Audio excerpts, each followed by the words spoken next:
Hello everyone, welcome back to Art with 100 Hues, and in today's video I'm going to be showing you the basics of how to make a brush. Let's go.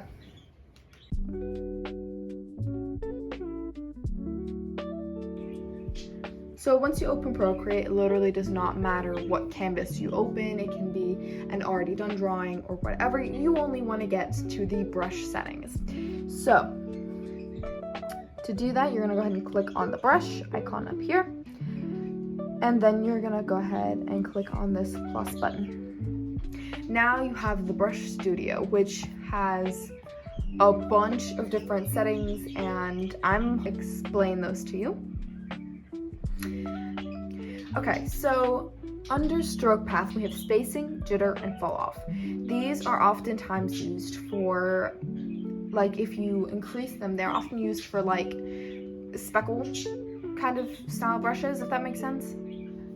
They can be used to, like, I like to think of them as freckles. So basically spacing, obviously if you like this, the spacing in between the individual circles that make up the brush increases, and obviously if it gets less, decreases. Jitter, so let's set up that spacing a little bit. Jitter is basically, it deforms the straight line that is drawn by making it like distribute more. Fall off just kind of lets that line that you're drawing kind of fade out. So it's not a continuous line, it will stop at some point. So I physically cannot keep going,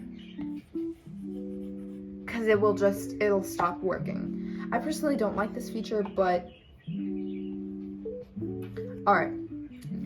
Next, we're gonna go to Stabilization, and here are some very great features, but sometimes they're overused or misused to the point where they're not helpful anymore. So, Streamline, basically it changes the way, all of this basically just changes the way that your brush moves, and you just have to figure out how you like it. Motion filtering, basically it'll make your lines less defiant, so you have to really exaggerate your lines if you want a clear curve, and go really slow, because as you can see if I drag it up. So this can be helpful if you want straight lines, but probably not very helpful if you want a very curvy look when you're drawing something. Okay, the taper, basically all of this depends on preference, obviously. This is basically to make the ends of the line basically taper. And the way that you see this, right, you can see how this changes. You change this by changing the size, because sometimes you might be like switching it. Why is nothing happening? However, the rest just really has to do with that taper. I'm gonna go ahead and turn that off. Okay, the touch taper, let's turn that all the way on.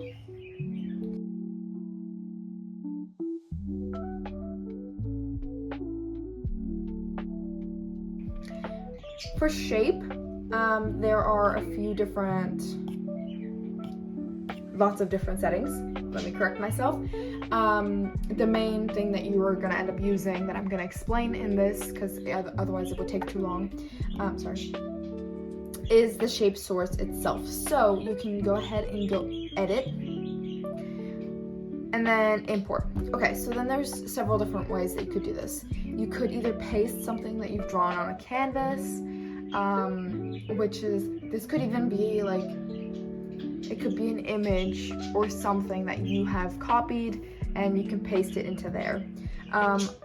Oftentimes I do suggest to take your two fingers and click it to invert it, because everything that is white is going to be drawn, and this is just emptiness. Does that make sense? So for example, with this, it would be the white circle, right? That's what's going to be the shape of the brush. So then the source library, which has lots of different shapes to choose from that are preset, and like they're super helpful. You can totally work with these. Okay, now we're gonna go to grain. Now grain is something that might confuse definitely beginners that are coming in. You're gonna go to again, I'm not gonna be explaining all of this. However, I'm gonna explain when you go on edit, import, same thing with paste, and with the source library. Now I will actually choose something, so the leopard print, for example. We're gonna click done, and now you can see that this is the pattern that the brush is drawing. Now there's two ways that the grain can be used. It's either moving or it's texturized. So when it's moving, it is literally the brush, which is the pattern, right? When it's texturized, I like to think of it as like the brush is uncovering the pattern. So the pattern is just one big picture on the canvas, and the brush is uncovering that pattern. Because as you can see, no matter how many times I lift my pen, it aligns. However, when you move it, like when you go back on moving, it just overlaps, and it's not that nice together pattern. So then rendering is basically, sometimes you see this being changed to light glaze, which basically it gives you that nice sleek look, right? And oftentimes if you have a specific shape that you want to do, then you're gonna have to change it to light glaze. Wet mix is pretty much, you can just choose whatever you want. It's pretty much like you can see. Okay, color dynamics, you have all the different colors and how the brush reacts to the colors that you choose. Like for example, like the hue, you can make it more vibrant or whatever. That is really up to you, and how you want the color to be portrayed. Then you have regular dynamics, which you can see how that affects, like how that affects the brush, by just changing it.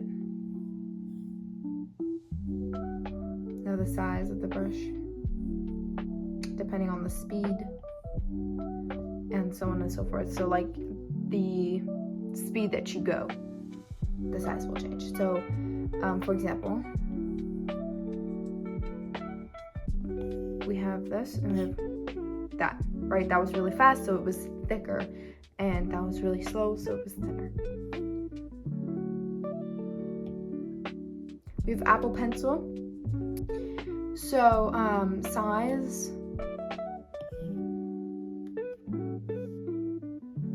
as you can see, changes only with the Apple Pencil, not the finger drawn one.